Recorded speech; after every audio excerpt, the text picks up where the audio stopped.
Thank you, Ranking Member Garcia, and thank you, Senator Blumenthal, for your leadership on this issue.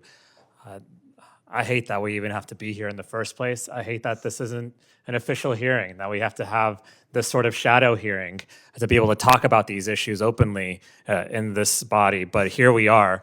And again, to reiterate, this president, this administration said they were only going to go after the worst of the worst undocumented criminals.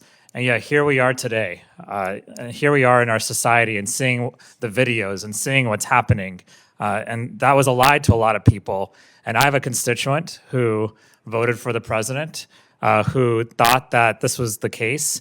And he himself, a US citizen, ended up being detained. And he lives in Manassas. And one of the things that was striking to me was that, I mean, sometimes my constituents can say it better than I can.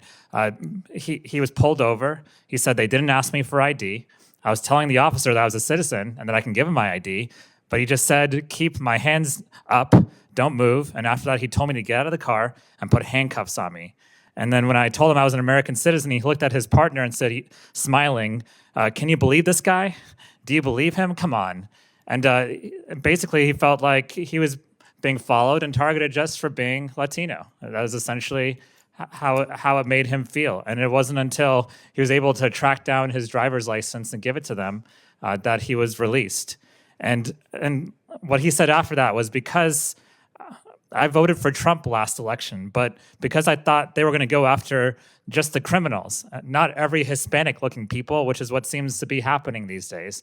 So now he's questioning what happened, what the president said. And I think in the end, if you're someone who believes in civil liberties, if you believe in the rights of every single American, if you believe in the rights of every single person, every single human, you will speak out and will not be silent when these things are happening. But I see too many people who agree with us here, on especially the other side of the aisle, who are silent because they're afraid. They're afraid of the president. They're afraid of retribution. They're afraid for their primary elections. But just know that they are on the wrong side of history when they let things happen. There's another woman in my district whose fiance came over. He properly applied for a green card. He was here legally, and the USCIS made a mistake on his application. And as soon as they made that mistake, I snapped him up. And he was detained in another state, in Texas, many, many miles away from his fiance with no representation at first. He was eventually able to get representation, and I worked with that lawyer. And it took 30 days for my office and him to get him out of detention in Texas. And he was here legally.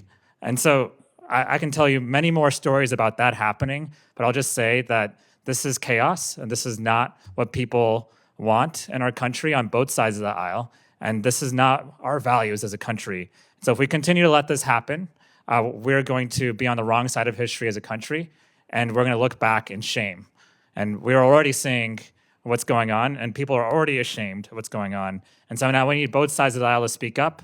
And if not, then we're going to have more elections like we had in my state of Virginia a month ago. But in any case, I want to thank you all for being here today. I want to thank my colleagues here for speaking up, and we're going to continue to fight this. I yield back.